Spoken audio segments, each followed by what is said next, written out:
Eh bien, bienvenue à tous pour cette deuxième journée de l'université d'été. Je crois que j'ai vu tout le monde. Voilà, donc, rebonjour à ceux que je n'avais pas croisés ce matin. Voilà, j'espère que vous êtes reposés, que vous avez fait votre devoir, que tout va bien et que tout le monde est d'attaque pour cette journée.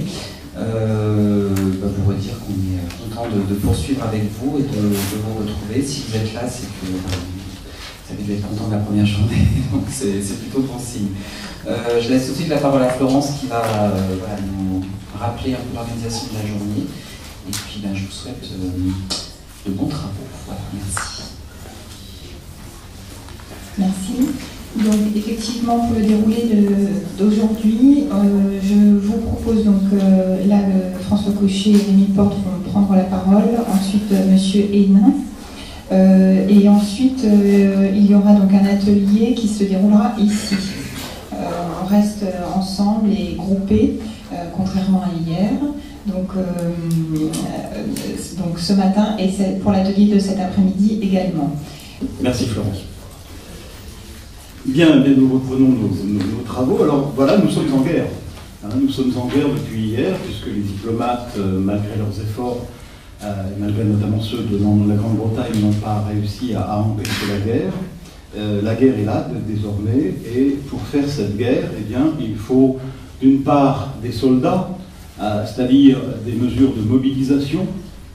Il faut d'autre part des plans de guerre, et il faut aussi des armes pour mener cette guerre. C'est un petit peu les trois temps de mon intervention, sachant que pour ce qui concerne les plans de guerre, je me cantonnerai personnellement au plan français, puisque Rémi Porte verra les autres plans de guerre des belligérants. En ce qui concerne donc les soldats, il faut bien entendu un système de mobilisation des hommes. Et je vais rappeler en quelques mots, bien entendu, les principaux systèmes de mobilisation dans les pays qui entrent en guerre. L'idée essentielle à retenir à mes yeux étant celle d'une extraordinaire massification des combattants. Les troupes engagées à l'été de 1914 n'ont strictement plus rien à voir avec les quantités engagées dans les conflits antérieurs. Je prends toujours un exemple qui me semble extrêmement parlant. La seule 5e armée française de Lanzac en août 14 dispose d'à peu près 400 000 hommes, un peu moins de 400 000 hommes, 120 000 chevaux, c'est-à-dire l'équivalent de la totalité de l'armée impériale de 1870. Or, il y a 5 armées françaises à l'entrée en guerre. Il y en aura bientôt 9. Bon, donc cette massification signifie quelque chose, il faudra qu'on essaie de la décrypter. Alors, d'abord, sur la mobilisation des soldats, commençons bien entendu par l'armée française, traumatisée bien entendu par la défaite de 70, et traumatisée notamment par le fait que dans tous les combats de 1870, cette armée française avait été en état d'infériorité numérique par rapport aux Prussiens. Même si la loi Niel de 1868 avait tenté de revenir sur cette inégalité, mais vous savez sans doute qu'elle avait été totalement dévoyée par la Chambre, qui en avait réduit l'ampleur et qui avait par exemple réduit à 15 jours d'entraînement par an seulement les réserves. Alors, bien entendu, les lois militaires qui nous intéressent au premier chef sont celles du 15 juillet 1889. On a un débat social extrêmement lourd, extrêmement long aussi, puisque c'est un débat qui remonte à l'extrême fin du XVIIIe siècle sur le devoir de défense.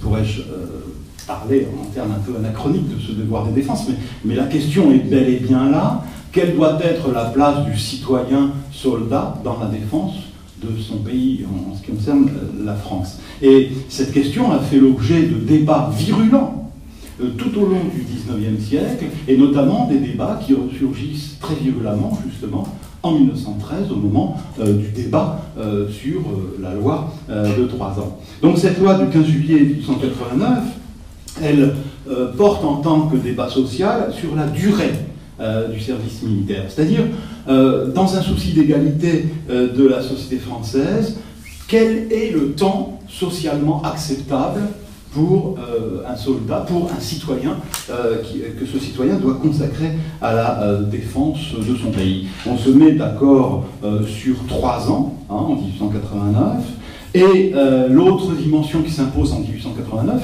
c'est la dimension service militaire universel, avec bien entendu une connotation anticléricale très forte, la fameuse loi Curet-Saccodo, avec aussi, comme l'a montré Odile Roinette ou aussi Annie Crépin, toute une série de rituels sociaux qui s'instaurent au moment de cette loi de 1889. C'est l'entrée en service militaire équivalent à un rite de virilisation, bien entendu, bon pour le service, bon pour les filles, tout cela, c'est quelque chose de très important.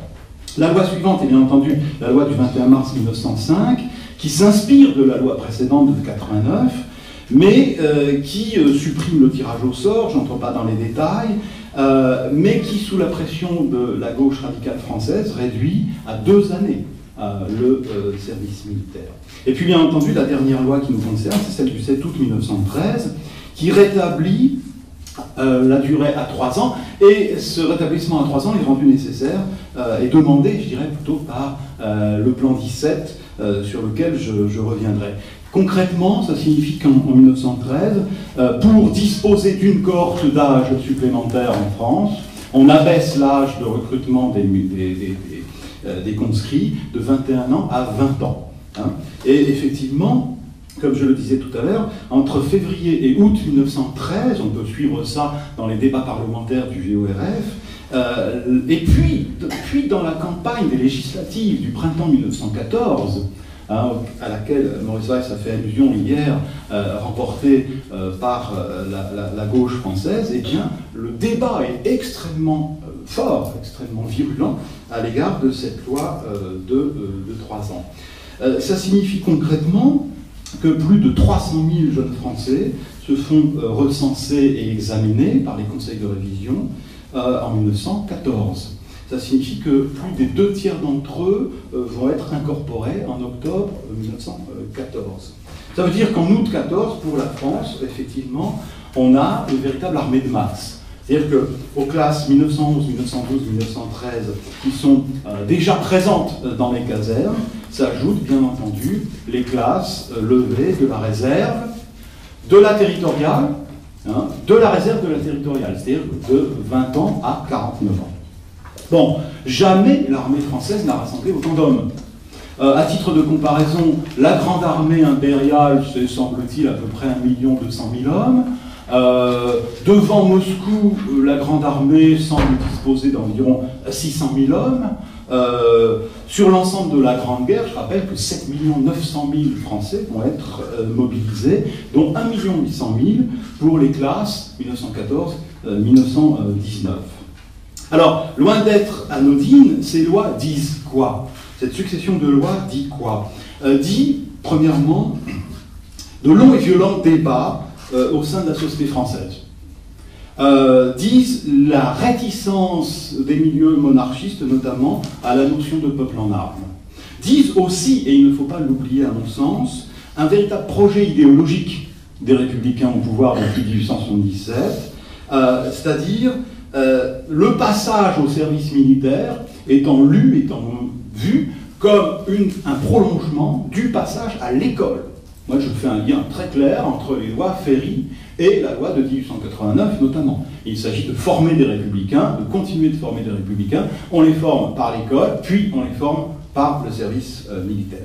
Donc, ces lois militaires sont loin, bien entendu, d'être anodines et signifient un ensemble d'évolutions de la société française sur tout le XIXe siècle. Même si je n'ai commencé qu'en 1870. Du côté allemand, en temps de paix, les Allemands sont soumis à une obligation militaire de 17 à 45 ans, incorporable à partir de 20 ans, au 31 mars de l'année où ils ont 20 ans, jusqu'à l'âge de 39 ans, puis ensuite ils passent dans la réserve. Alors, la majorité des jeunes hommes reconnus aptes sont appelés dans leur 20e année. Ils sont affectés nominalement pour 7 ans dans l'armée d'active, mais en fait, ils ne servent réellement que 2 ans s'ils sont dans les troupes à pied, dans l'infanterie, et 3 ans s'ils sont dans la cavalerie. À partir de ces 2 ou 3 ans, ils sont versés dans la réserve, puis ensuite dans la Landwehr. Alors Landwehr qui comprend le premier ban pendant 5 ans, c'est-à-dire de 28 à 32 ans, puis le deuxième ban pendant 6 ans, de 33 à 38 ans. L'originalité allemande, c'est que les hommes des différents contingents, des différentes cohortes d'âge, qui sont en quelque sorte en excédent de l'effectif budgétaire annuel, sont versés dans ce qu'on appelle l'Ersatzreserve, qui est une spécificité allemande de 20 ans à 32 ans, avant d'être versés dans la Landwehr deuxième ban ensuite. Autre spécificité allemande, il existe une catégorie un peu spéciale, qui sont celles des jeunes gens instruits, généralement de l'équivalent du niveau bac, qui s'habillent, s'équipent, se nourrissent à leurs frais, et après un examen spécial, sont autorisés à servir sous les drapeaux pendant 1 année seulement, qui peuvent ensuite poursuivre un cursus pour devenir officier de réserve. Cette catégorie spécifique, effectivement, on va la retrouver au moment de la mobilisation, généralement pour fournir effectivement les officiers de réserve. Autre spécificité, dernière spécificité allemande, la Landsturm, où servent toujours les hommes de 17 à 45 ans, mais qui n'appartiennent à aucune des catégories précédemment citées, en quelque sorte, qui sont susceptibles, en gros, de fournir des réserves aux différentes catégories précédemment citées. Bien entendu, comme en France, à la mobilisation, les formations d'actifs sont complétées par les réservistes, notamment les officiers de complément fournis par les volontaires d'1 an dont j'ai parlé. Concrètement, ça veut dire qu'en 1914, si je recense les jeunes Allemands, de 17 à 45 ans, à l'époque à 45 ans on est un pépère, comme on dit dans l'armée française, les terribles taureaux, qui était le surnom donné aux territoriaux. À 45 ans, 49 ans, on est effectivement un vieil homme, compte tenu de l'espérance de vie à l'époque. Mais si je recense les Allemands de 17 à 45 ans, j'aboutis, si vous voulez, à une masse absolument gigantesque de 9 750 000 hommes. Dont 4 900 000 instruits, au sens militaire du terme, sans compter d'ailleurs les marins et les quelques troupes coloniales très très peu nombreuses. Ça veut dire quoi? Ça veut dire que l'Allemagne, à la différence de la France, n'a aucune gêne en 1914 en ce qui concerne ses effectifs. L'encadrement est généralement de bonne qualité, un cadre solide de sous-officiers, presque tous rengagés, recrutés parmi les gens d'instruction, de bonne instruction, comme on dit à l'époque, primaire, avec des écoles de sous-officiers dans lesquelles la scolarité dure 2 années. Les officiers recrutés majoritairement dans la noblesse et la bourgeoisie, formés par 8 écoles de cadets, où l'instruction est de niveau secondaire.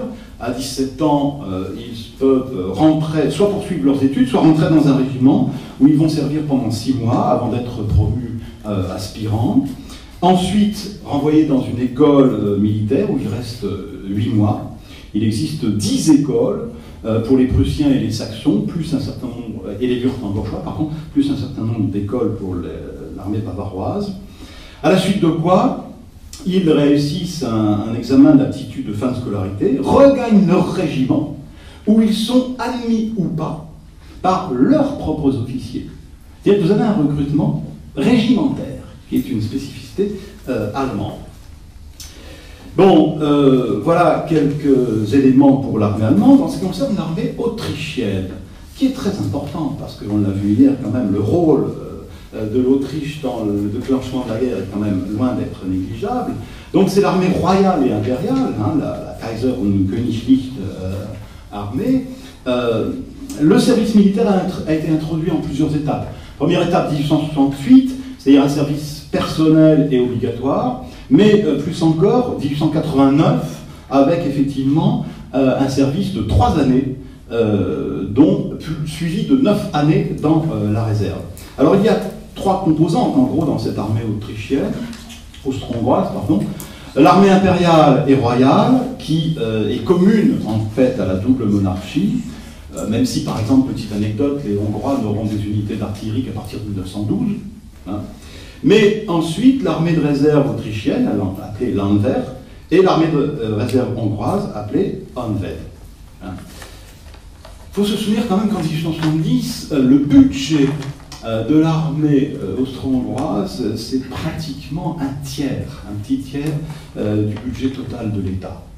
Et on disait tout à l'heure que l'armée autrichienne a connu une réorganisation poussée. En 1889, cette réorganisation est achevée et dispose, si vous voulez, en temps de paix, de 800 000 hommes, ce qui est bien entendu une quantité non négligeable, dont 27 000 officiers, à majorité austro-allemande, mais grignotés, si je puis dire, par les autres minorités. En 1859, 90% des généraux sont nobles et austro-allemands. En 1908, ils ne sont plus que 41%. Donc vous avez des évolutions internes à l'Empire. Alors il prête serment à l'empereur, serment personnel à l'empereur.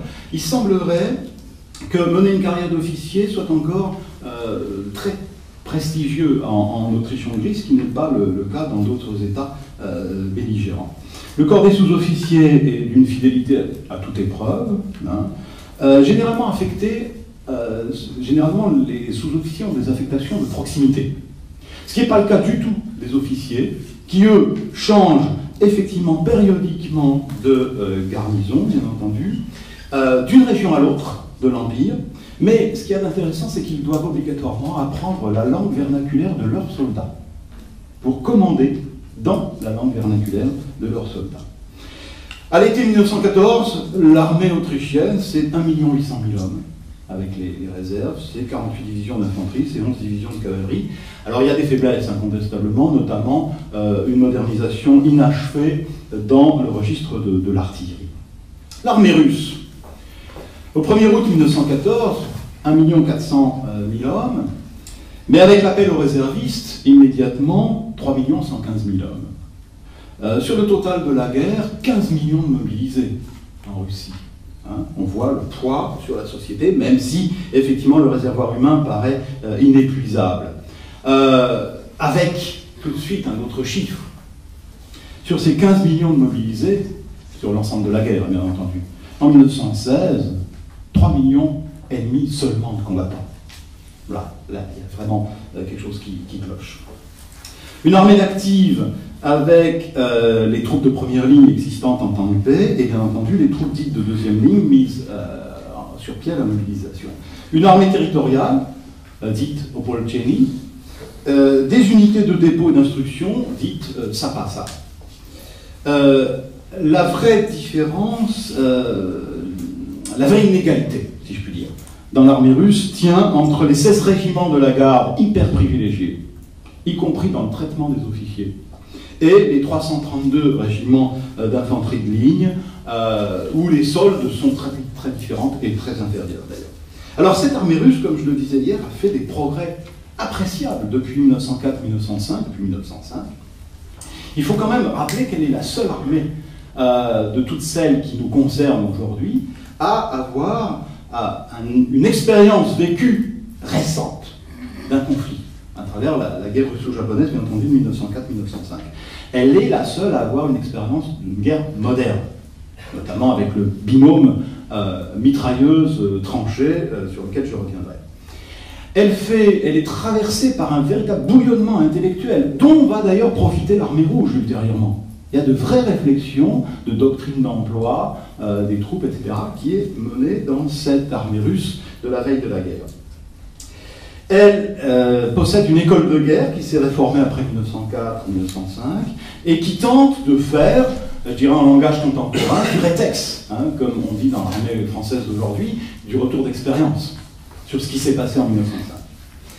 Il existe un règlement de 1912, sur lequel Rémi va peut-être revenir, qui accorde crédit, bien entendu, à l'esprit offensif, mais en tenant compte du feu et de la manœuvre sur une large place. Donc il y a de vrais éléments de réflexion dans cette armée russe à l'époque. Alors ceci dit, le commandement, qui était très insuffisant en 1905, a été amélioré, notamment au niveau des officiers et sous-officiers, et depuis 1908, il existe notamment une instruction sur les cadres de réserve. Donc, une armée, comme je tentais de le dire hier, en plein renouveau, mais bien entendu un renouveau inachevé, hein, et notamment inachevé au niveau de certains matériels, plus encore que de certains matériels, des approvisionnements notamment en obus. Et puis reste une grande inconnue. Mais là, c'est le trou noir en termes archivistiques, bien entendu. Quelle est la motivation des soldats de base russes? Vaste débat. Pour faire la guerre, il faut aussi des plans. Alors je vais passer surtout sur le plan français, puisque Rémi interviendra sur les autres plans. Chez les Français, donc, nous en sommes au plan 17. En vigueur depuis donc avril 1914. C'est un plan de mobilisation et de concentration des troupes, tout autant, si ce n'est plus, que de campagne. Alors, le premier plan de ce type a été imaginé en 1875, adoptant comme postulat le respect par les Allemands de la neutralité belge. Donc il s'agit en 1875 de couvrir les centres industriels du Massif central, notamment la ville de Saint-Étienne et ses industries d'armement. Par la suite, tous les plans qui se succèdent à partir de 1878, la violation de la neutralité belge est prise en compte. Hein. Dans le plan 3 notamment, en raison du développement des infrastructures ferroviaires, c'est le plan 5, à partir de 1887, effectivement, les progrès du chemin de fer permettent des concentrations plus rapides des troupes, et dans le contexte du boulangisme, l'idée de l'offensive ressurgit. À partir du plan 8, on prévoit d'attaquer la première ligne allemande sur un axe Metz-Strasbourg, en gros. Les plans sont ensuite révisés en fonction notamment de la montée en puissance d'une armée de conscription, hein, à travers la loi de 89, qui débouche sur le plan 10, ou la loi de juillet 93 sur l'instruction des troupes, qui engendre le plan 13. En 1905, la réduction du service militaire à 2 ans, voulue par la gauche française, oblige à repenser les plans, et effectivement, le plan 17 arrive dans ces circonstances. Alors, ce plan 17 prévoit, si vous voulez, en gros, couverture, mobilisation, concentration offensive, hein, avec deux axes, en gros, majeurs. Une première offensive au sud de Metz, entre Moselle et Vosges. Là, disons clairement les choses. Il s'agit d'une volonté politique. Hein, faire une action sur les provinces perdues. Aux yeux de Joffre, l'offensive essentielle semble être la deuxième, c'est-à-dire au nord du territoire luxembourgeois ou éventuellement en Belgique si les Allemands passent par la Belgique, puisque à partir de 1910, en gros, les Français connaissent un certain nombre d'intentions allemandes. Alors on dit souvent pique-pendre de ce plan de concentration français. On peut se demander si Joffre avait véritablement le choix. Les contraintes sont quand même très fortes, notamment l'existence de la Moselle-Stellung, du système fortifié mosellan autour de Metz. Et donc, l'ensemble des mesures du plan 17 n'est peut-être, ça pourra faire l'objet d'un débat tout à l'heure, n'est peut-être pas aussi inepte qu'il en a l'air. Les choix tactiques de Joffre sont plus limité, me semble-t-il, que ce que l'on dit souvent. Enfin, dernier lieu, pour faire la guerre, eh bien, il faut des armes. Alors, bon, c'est un sujet qui me passionne, qui a fait l'objet de mon avant-dernier livre il y a 1 an. Que signifient les évolutions armurières depuis les années 1880 ? D'abord, une extraordinaire augmentation de la puissance de feu, aussi bien des infanteries que des artilleries. Alors, quelques constats, hein, si vous voulez, simplement. Toutes les armées qui vont entrer en guerre sont dotées d'un fusil à répétition. Je n'entre pas dans les détails techniques, c'est inutile. Mais concrètement, un bataillon français de 1914, de 800 hommes environ, par sa puissance de feu du Lebel, un soldat moyennement entraîné tire 10 à 12 cartouches de son Lebel par minute, ça vous fait un mur de feu de 12 000 balles à la minute. Je vous rappelle que le mousquet modèle 1777 qui a fait toutes les guerres de la Révolution de l'Empire, c'est un coup à la minute Et ça porte à 80 mètres. Le Lebel porte facilement à 800 mètres. Bon, donc, vous voyez, au niveau du feu d'infanterie, on change radicalement de données. Les mitrailleuses, sont bien entendu, vont être très rapidement un objet de débat. Un objet de débat. Les experts militaires ont bien entendu identifié la fantastique puissance de la mitrailleuse, notamment dans la guerre des Bourses et plus encore dans la guerre russo-japonaise de 1904-1905, mais ils s'en méfient. Pourquoi? Consommation de munitions, c'est cher. Hein?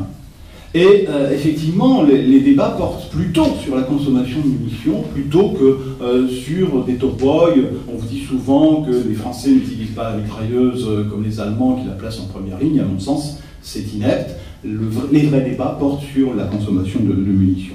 On s'en méfie aussi pour cela. Le feu d'artillerie a énormément progressé. La mise au point d'explosifs de type mélinite dans les années 1880 a fait vieillir totalement le concept de fortification traditionnelle. Les pièces à tir rapide, comme le 75 français, capable de tirer 20 coups à la minute, dans certains cas de figure, dotent toutes les armées d'une extraordinaire puissance de feu. La course aux armements. La course aux armements, peut-être on y reviendra dans le débat, mais ça me semble une image tout à fait simplificatrice. C'est une expression, à mon sens, un peu usurpée. Pourquoi? À mon sens, ça ne concerne guère que les marines. Et plus encore, les deux marines, allemandes et britanniques.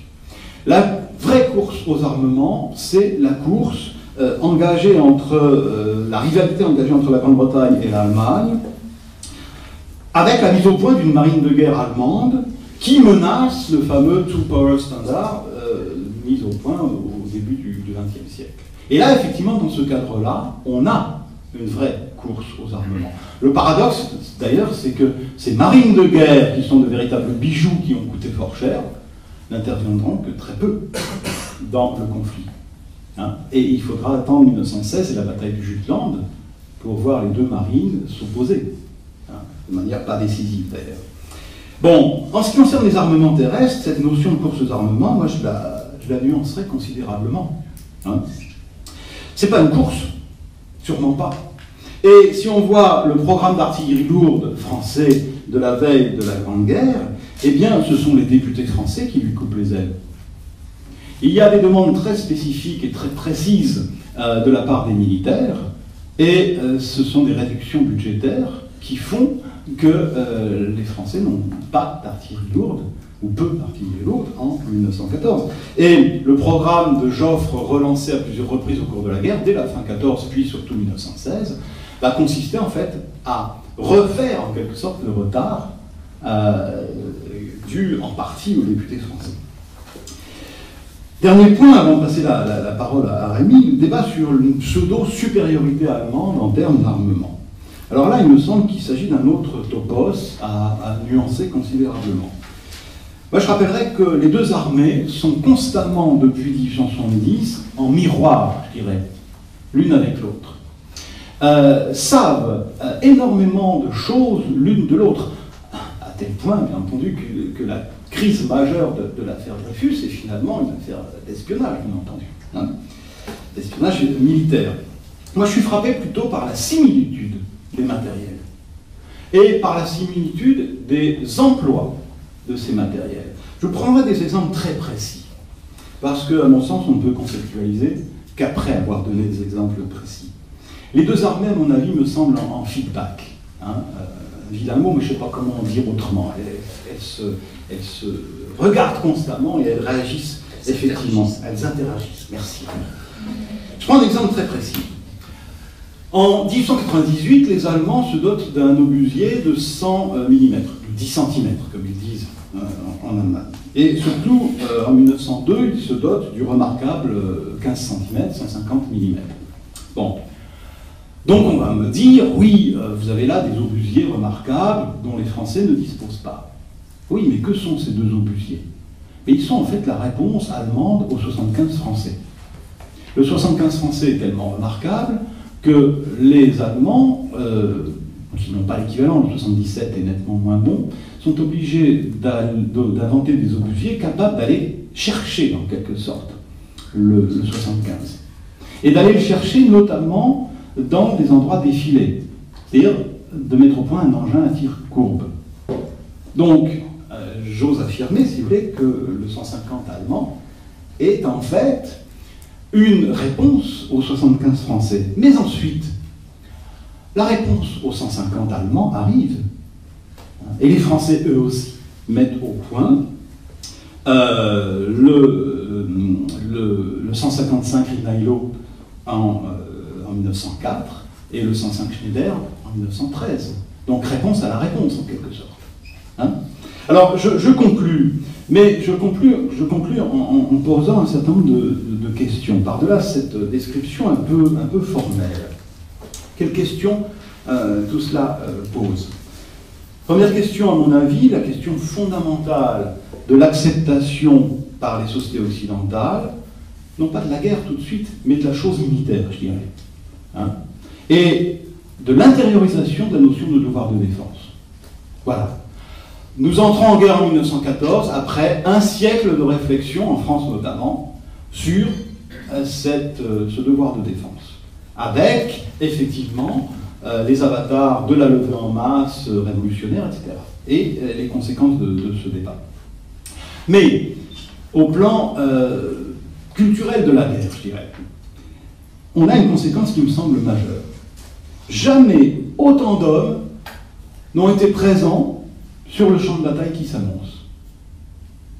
Et ça signifie que l'espace du champ de bataille, d'une part, s'élargit considérablement, comme simple conséquence physique de la saturation, en quelque sorte, par ces armées de masse.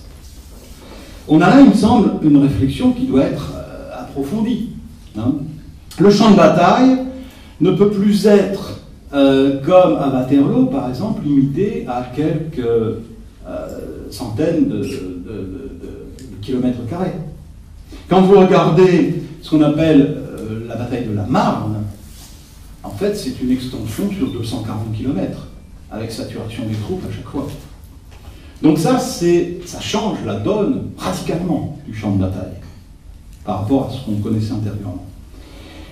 J'ajouterais à cette massification extraordinaire du champ de bataille les conceptions clausewitziennes qui demeurent en vigueur à l'époque, dans toutes les armées du monde, me semble-t-il, mais Rémi va vous en parler mieux que moi, c'est-à-dire la conception de la montée aux extrêmes. Une bataille doit être la bataille décisive, d'entrée de jeu. Elle doit être brutale pour être brève. Hein?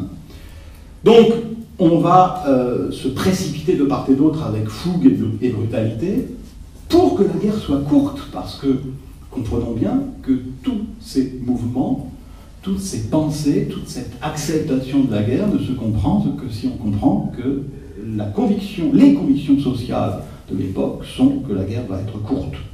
Elle ne peut pas être longue dans les perceptions sociales de l'époque. Je terminerai un peu par provocation en termes de débat historiographique. Certains collègues parlent de brutalisation comme résultant de franchissement de seuil de violence au cours de l'été 14. Pour ma part, je serais plutôt amené à penser qu'il s'agit d'une action, d'un effet, je dirais, mécanique, résultant de la conjonction de cette massification extraordinaire du champ de bataille et des progrès de l'armement. Voilà. D'autre part, la Grande Guerre est-elle l'événement matriciel décrit par certains? Sur le plan de la mobilisation des hommes, ça me semble une fausse remarque. Elle est le résultat d'un ensemble d'évolutions portant sur l'ensemble du XIXe siècle. Et notamment une réflexion sur, encore une fois, le devoir de défense, mais une réflexion aussi sur le nationalisme. Hein. Sur le plan de la mobilisation des armes, eh bien, à l'exception notable de la Serbie, tous les pays qui entrent en guerre en 1914 appartiennent au club, entre guillemets, très fermé, de ceux qui ont bénéficié de la révolution industrielle. Et en fait, là encore, à mon sens, point d'événement matriciel, mais au contraire, une queue de comète du XIXe siècle. Et ce sont les richesses extraordinaires accumulées en un siècle de révolution industrielle qui permettent, qui rendent possible l'entrée en Grande Guerre sur ce niveau de matériel et d'hommes jamais vus auparavant. Je vous remercie de votre attention et je passe la parole tout de suite à Rémi.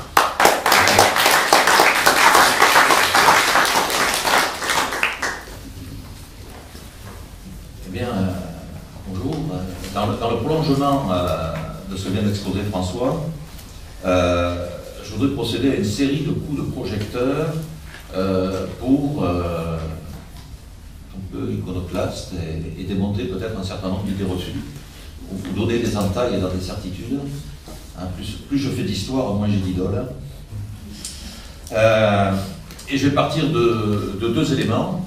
La guerre, il ne faut jamais l'oublier, est considérée à l'époque comme un phénomène complètement normal des relations internationales, et c'est un moyen de règlement des conflits. Ce n'est pas celui qu'on privilégie, bien sûr, mais la guerre, en tant que phénomène, elle est considérée, elle est complètement intériorisée, et si on le doit, on l'a fait. On est vraiment dans cette logique-là, même s'il y a des évolutions, même s'il y a les grandes conventions internationales, quelques dizaines d'années plus tôt, une dizaine d'années plus tôt, on en est bien à l'époque à considérer l'affrontement armé de deux nations comme un moyen normal de règlement des conflits. Deuxième observation, en écho à ce que vient de dire François, la guerre, elle ne peut être que brève. Et ce n'est pas les militaires ou les états-majors qui se sont trompés en imaginant qu'elle serait brève. Ce sont les économistes, les financiers, qui expliquent depuis des dizaines d'années qu'une guerre en Europe risque de casser les jambes du progrès industriel et commercial, et que les nations européennes n'ont pas les moyens de financer un conflit moderne au-delà de quelques mois.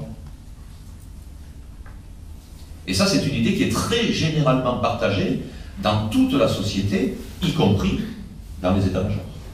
Et il ne faut jamais imaginer, il ne faut jamais penser alors en France et dans les autres pays, ce que j'appellerais les têtes pensantes des armées de l'époque, vivent sous cloche, déconnectées de la société du temps. Donc la guerre ne peut être que brève, parce qu'elle va engager des forces tellement immenses, elle va exiger des matériels tellement coûteux, qu'on ne peut pas la soutenir plus de quelques mois. Alors, une série de coups de projecteur, disais-je, par pays, et pour mettre en relief des failles, surtout. Je pense que c'est toujours plus intéressant d'étudier les défaites que les victoires, et c'est toujours plus intéressant de regarder les contradictions plutôt que ce qui fait l'unanimité ou le consensus. Pour la France. Contrairement à une légende un petit peu image d'Épinal, où nous allions à Longchamp pouvoir y complimenter l'armée française, l'armée globalement en 1913 est une armée en crise, il ne faut pas l'oublier. En avril 1913, les principaux journaux militaires, il y a un quotidien à l'époque qui paraît 5 fois par semaine, La France militaire, très proche de l'état-major et installé dans un immeuble qui jouxte l'état-major Boulard Saint-Germain, qui titre sur 6 colonnes à la une, en première page, la question des soldes pour ne pas crever de faim. Vous imaginez un journal de l'armée de terre aujourd'hui. Bon, voilà. Il y a une liberté de ton sous la Troisième République qui est intéressante aussi.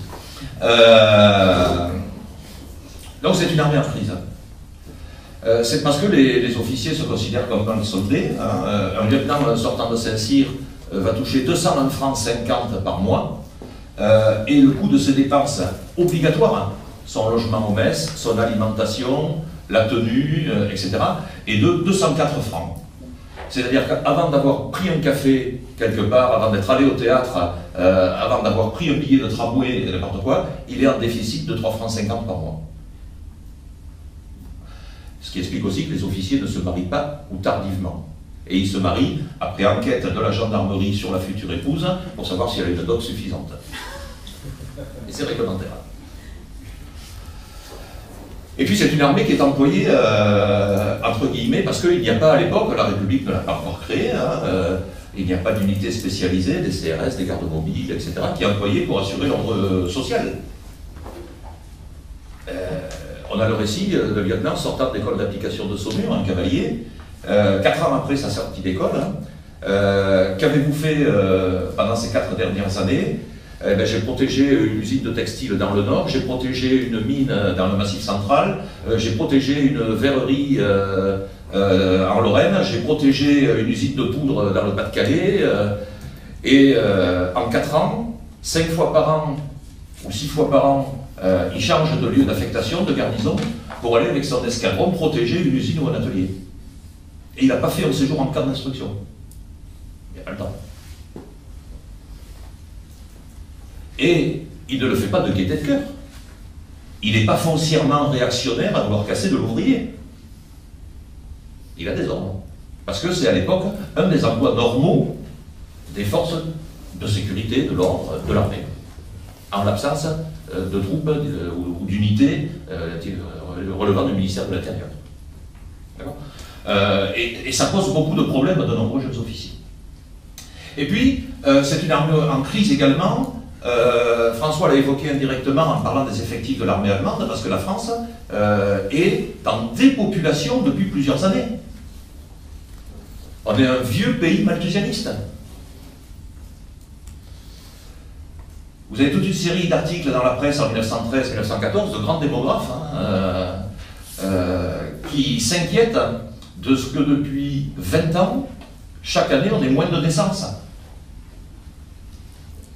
La progression globale de la population française en 1913 de mémoire est de 41 000 personnes, un peu plus de 40 000, alors que la progression de la population allemande, plus dynamique, est de près de 200 000. Et il est bien évident que pour les états-majors, pour les cadres militaires, dans un pays dont l'armée est une armée de conscription, ce déficit croissant de naissance pourrait annoncer, et a déjà des conséquences, mais pourrait annoncer à moyen terme ce qu'on connaîtra dans l'entre-deux-guerres avec les classes creuses. C'est un déficit à moyen terme de conscrits. Voilà. Donc vous voyez, le tableau n'est pas flambant quand même. Et puis, il y a la question des budgets. Alors la course aux armements, ouais, surtout pas en France. Surtout pas en France. Notre plan naval, qui date que de 1912, qui est l'un des derniers lancés en Europe, ne se met en œuvre, n'est mis en œuvre que lentement. Et puis pour l'armée de terre, qui constitue le gros des effectifs, la priorité des dépenses n'est pas mise par le Parlement sur les équipements militaires. Elle est mise sur les infrastructures. Parce qu'il faut accueillir, à partir de 1913, la classe supplémentaire, la loi de 3 ans. Et puis on a des campagnes de presse dans toute une série de journaux sur les conditions d'hygiène déplorables, le développement d'épidémies dans les garnisons, etc. etc. L'armée serait, en partie élevée, il ne faut pas non plus, en retard par rapport aux règles sanitaires et d'hygiène que les facultés de médecine commencent à poser partout. Et donc on a toute une série d'investissements qui vont à l'équipement d'infrastructures. Et quand on construit des casernes, donc on aménage des locaux, des blocs hygiène, etc., des cuisines, que sais-je, on n'achète pas de canons. D'accord? Donc, donner des chiffres bruts d'un budget théorique, ce n'est pas significatif d'une course aux armements. Après, il faut voir à quoi sont employées les différentes lignes budgétaires et quelle est la part relative de l'une par rapport à l'autre. Et puis, l'armée française de 1908, 9, 10, c'est une armée qui progressivement diminue ou donne le sentiment de diminuer en capacité opérationnelle, en possibilité d'opération. Et à partir de 1911, il y a un effort de réinvestissement dans tous les domaines pour redonner, pour rééquilibrer l'armée française par rapport à l'armée impériale allemande. Alors, chronologiquement, est nommé un nouveau chef d'état-major général qui est Joffre, qui va aborder le problème non pas en grand capitaine conquérant napoléonien, mais qui va aborder la question de façon très pragmatique, en technicien et en homme de dossier. Et il va prendre des problèmes les uns après les autres, à partir de l'été 1911. Il est nommé le 28 juillet 11 de mémoire. Août, septembre, octobre, on gère la crise marocaine avec l'Allemagne. C'est l'époque où Caillot, qui est le président du Conseil, lui demande, mon général, pouvons-nous nous lancer dans une guerre avec l'Allemagne? Avons-nous au moins 70% de chances de victoire? Les gens, il faut lui répondre de tac au tac, non, en aucun cas. Donc il faut négocier. À partir de l'automne 1911 et l'année 1912, c'est le lancement du projet voulu par l'état-major, revendiqué comme tel. Il y a toute une série d'articles qui paraissent dans l'année et demie avant l'adoption de la loi, sur la loi des 3 ans, justement. Parce que la première question à résoudre, c'est des effectifs. Et puis cette loi des 3 ans étant en bonne voie d'adoption, étant acceptée au moins au niveau du ministre, on peut commencer à réfléchir au plan de mobilisation et de concentration. Mais on ne peut pas envisager la mobilisation et la concentration des troupes si on ne sait pas à peu près de l'effectif dont on disposera. Et donc il y a une cohérence. Ce plan 17, il est fait pour être mis en œuvre en avril 14. Avril, mai, juin, juillet. Ouais, les délais sont courts. Et puis une fois qu'on a le plan 17, en parallèle, qu'on réfléchit au plan 17, en parallèle, on travaille sur la réorganisation des unités. Puisqu'on a de nouveaux effectifs, on va pouvoir compenser le sous-effectif réel réalisé des compagnies. Quand il manque 20, 30, 40 hommes par compagnie, elle n'est pas immédiatement opérationnelle. Donc les nouveaux effectifs vont pouvoir permettre de compléter les structures existantes. Et puis d'en créer de nouvelles. On va créer un 21e corps d'armée sur la frontière de l'Est, on va créer des régiments d'artillerie lourde, on va créer, etc. Mais ces créations d'unités sont décidées en 1913 et réalisées en 1914. Les régiments d'artillerie lourde qu'on décide de créer en 1913, ils commencent à toucher leurs équipements à l'été 14. Il faut donner du temps au temps. Ce n'est pas le jour où paraît une loi au journal officiel que la chose est une réalité. Et puis, on a les effectifs, on a réorganisé, on a créé les unités, mais il faut former les gens et les équiper. Et puis leur donner une doctrine, leur donner des règlements et leur apprendre leur métier. Et ce travail-là se fait en fin de cette trajectoire. C'est-à-dire que la quasi-totalité des règlements, et ça sera vrai pour plusieurs pays, commence à sortir en 1912. Le règlement d'infanterie qu'on nous présente toujours pour nous expliquer que l'offensive, c'est l'offensive à tout craint, le mythe de l'offensive absolue partout, etc. Il est d'avril 14. Et l'envoi par l'état-major général dans les différentes garnisons, les bordereaux d'envoi sont datés du mois de mai 1914. C'est-à-dire que quand la guerre commence, personne ne les a lus, ces règlements, personne ne les connaît. Et les gens ont été formés sur le vieux règlement de 1904. D'accord ? Il est vrai, alors on en parlera sûrement dans les ateliers, je suppose, il est vrai qu'il y a de façon très prégnante dans l'armée, mais aussi dans la société au sens large, le professeur Rice l'a exposé hier, une évolution générale en faveur de ce qu'on appelle dans le monde militaire l'offensive, mais qu'on va retrouver avec Marinetti, D'Annunzio, le futurisme, et bien d'autres, l'enquête d'Agathon, etc. Nos artistes qui ont ouvert la séance hier matin avec cette chanson de Bruant, en avant, et où du colonel au dernier des soldats, tout le monde meurt en criant « Vive la France ». On est vraiment, intellectuellement, dans une époque. Et une fois de plus, l'armée, en tant que corps social, elle ne vit pas sous cloche, et elle n'est pas détachée, elle n'est pas distincte de la société dont elle émane. Donc, complètement naturel qu'elle ait aussi ce sentiment-là. Et puis, quand on parle d'offensive, il faut savoir à quel niveau on se place. Est-ce qu'on réfléchit au plan stratégique, c'est-à-dire la conception d'une manœuvre d'ensemble à l'échelle d'un théâtre complet, on va dire la frontière du Nord-Est, tout le long entre la France, l'Allemagne et la Belgique, hein. Et dans ce cadre-là, est-ce que je prends plutôt l'offensive entre Metz ou Toul et Verdun, niveau stratégique, ou est-ce que je raisonne au plan tactique?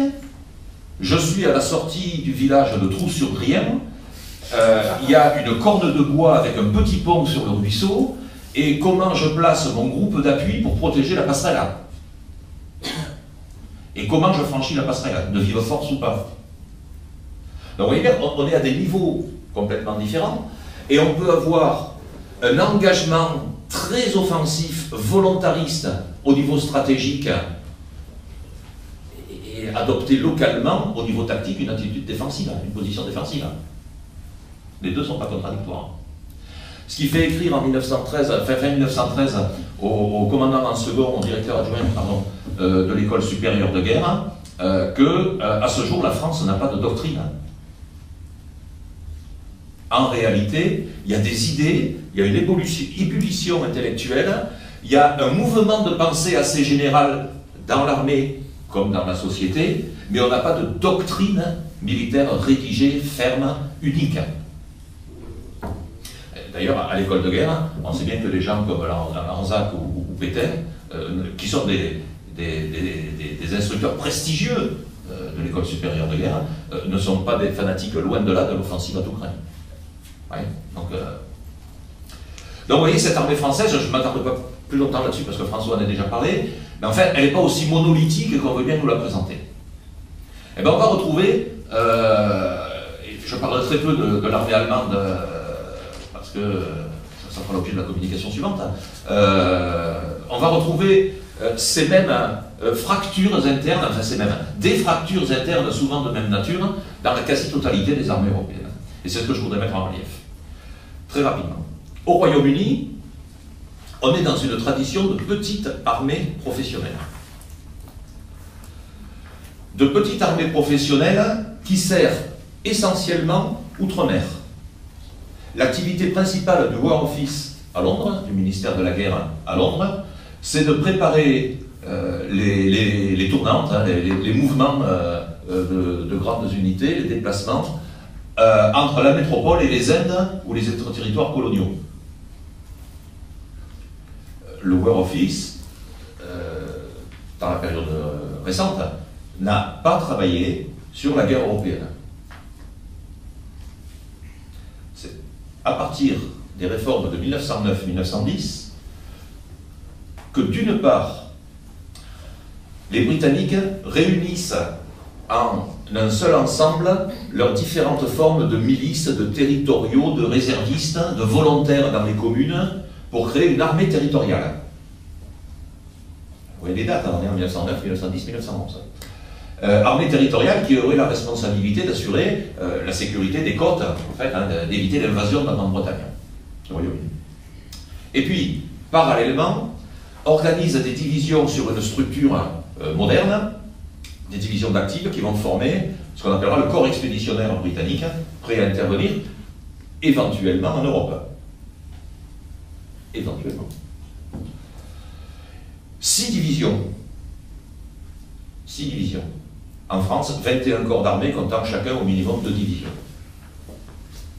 Bon, il y a le ratio. Là, je parle de l'armée du temps de paix, je parle pas de la mobilisation. Donc c'est une toute petite armée immédiatement disponible en cas de besoin. L'Angleterre compte sur sa flotte. Et les seuls accords entre Français et Britanniques avant août 14 portent sur la flotte. Il y a des conversations d'état-major à partir de 1912 pour envisager l'hypothèse d'un débarquement de troupes britanniques. Et les Anglais aimeraient bien débarquer en Belgique plutôt qu'en France. Il faut que les Français insistent pour qu'ils envisagent effectivement de débarquer au Havre. Les seuls accords sont dans le domaine naval. L'Autriche-Hongrie. Alors l'Autriche-Hongrie, ça a été dit, hein, elle a un problème du fait de la constitution de la double monarchie. Hein. une armée impériale et royale qui est l'armée unique, d'effectifs limités, et deux composantes, entre guillemets, nationales. Alors, évidemment, c'est faux parce qu'il y a des nationalités différentes au sein de chacune de ces composantes. Là, l'Angleterre autrichienne et l'Angleterre hongroise. Étant donné la position politique des dirigeants hongrois, Parlement de Budapest, qui a son propre parlement, je ne sais pas si vous connaissez Budapest, vous avez un parlement hongrois qui est à l'image du parlement britannique, c'est un parlement impérial, de la grande Hongrie royale. Étant donné la position politique des dirigeants hongrois qui veulent renforcer leur position au sein de la double monarchie, après les réformes dont François a parlé à la fin du 19e siècle de l'armée, les Hongrois se sont arc-boutés sur une position d'obstruction, ils refusent les budgets, ils refusent les hommes, tant qu'on ne leur fait pas de concessions politiques.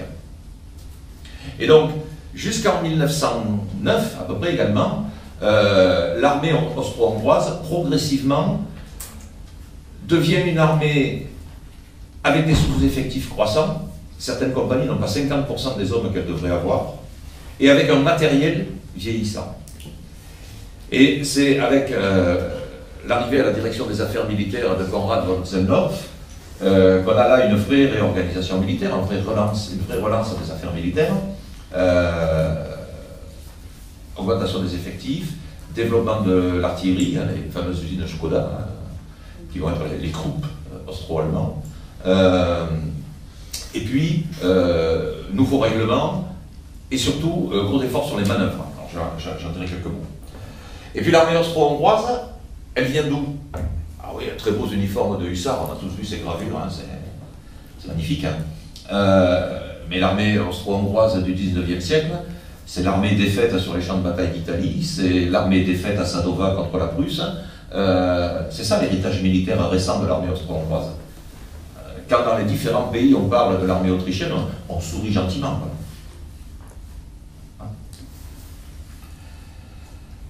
Alors cette armée austro-hongroise, elle connaît un regain à partir de 1910-1911.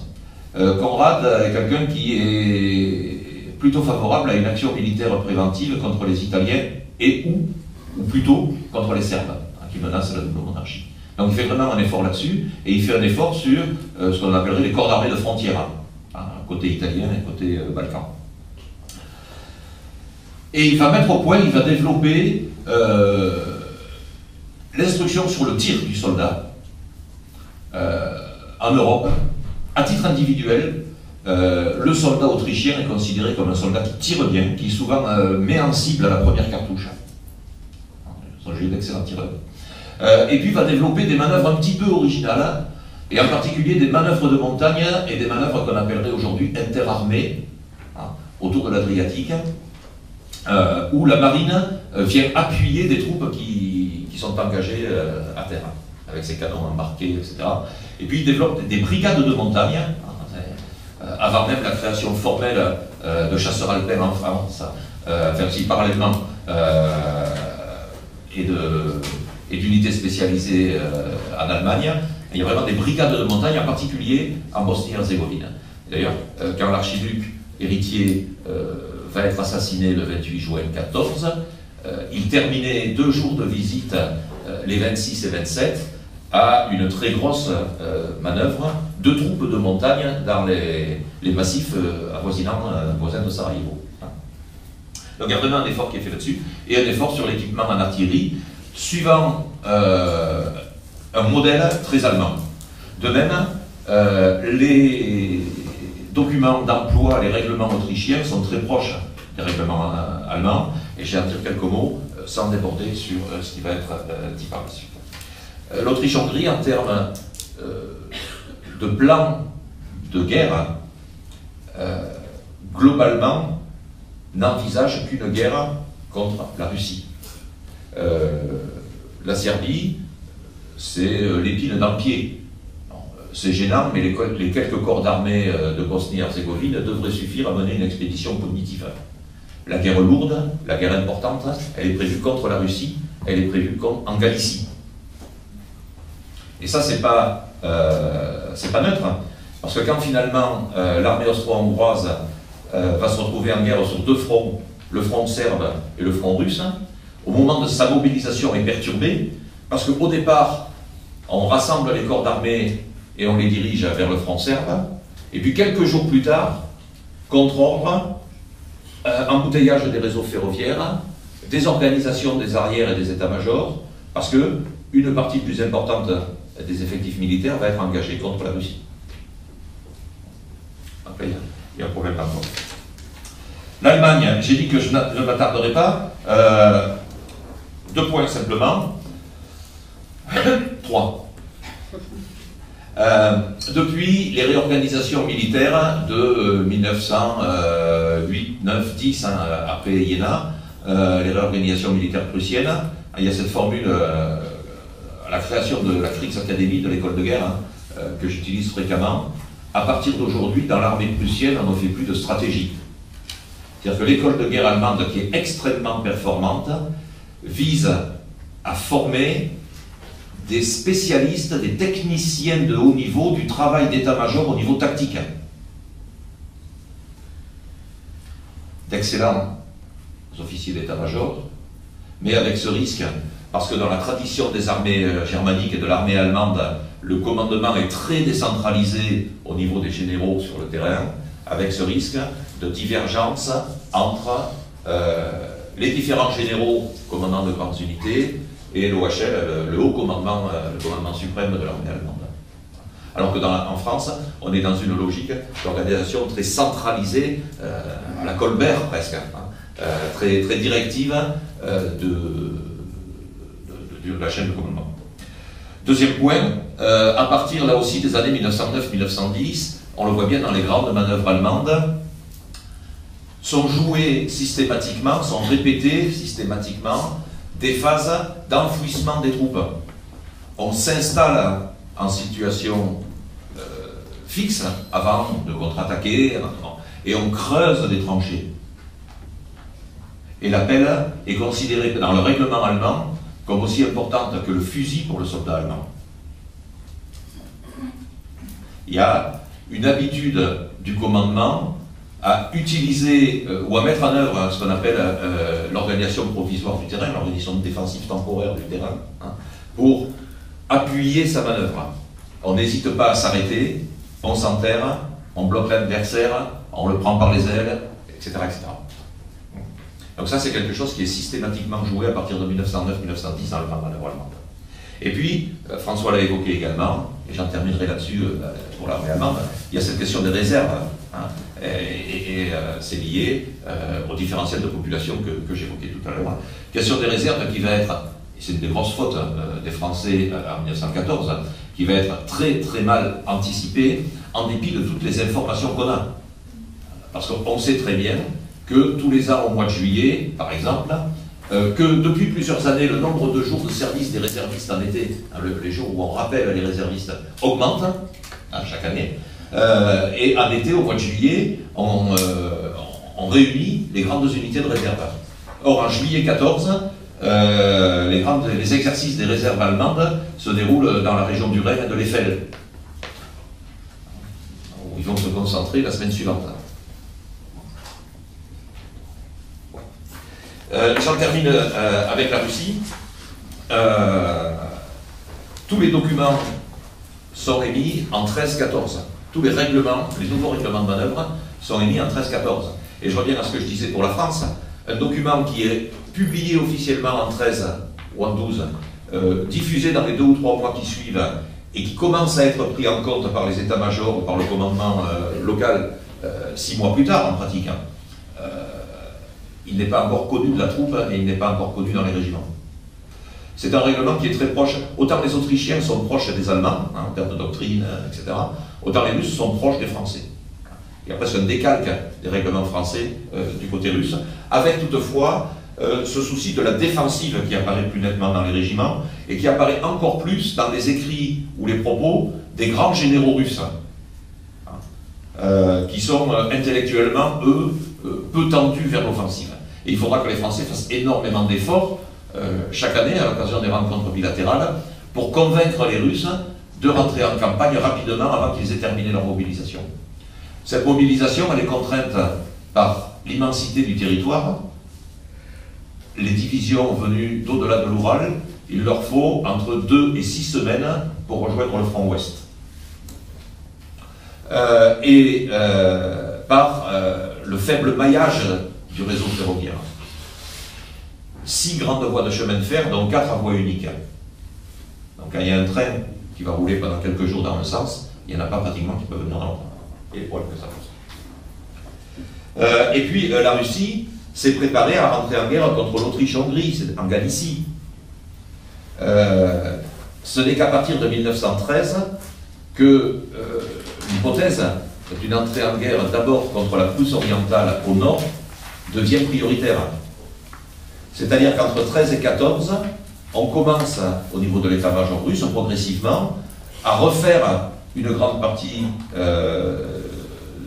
les priorités du plan de mobilisation et à envisager comment on peut pénétrer en Prusse orientale, etc., etc. Et à partir du moment où, vous voyez dans quelle situation se trouve l'état-major russe, je vais très vite, en juillet 14, la guerre est d'abord déclarée contre l'Autriche-Hongrie et la menace est sur la Galicie.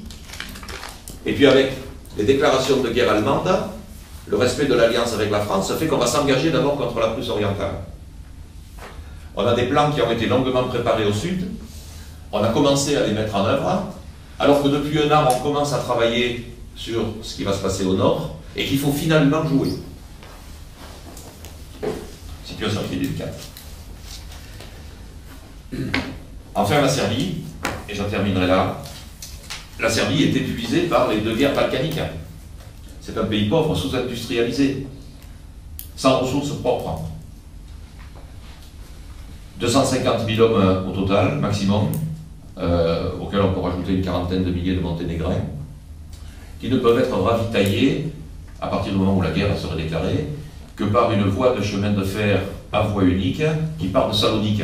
Ce qui évidemment nous renvoie au projet d'intervention en Orient en 1915.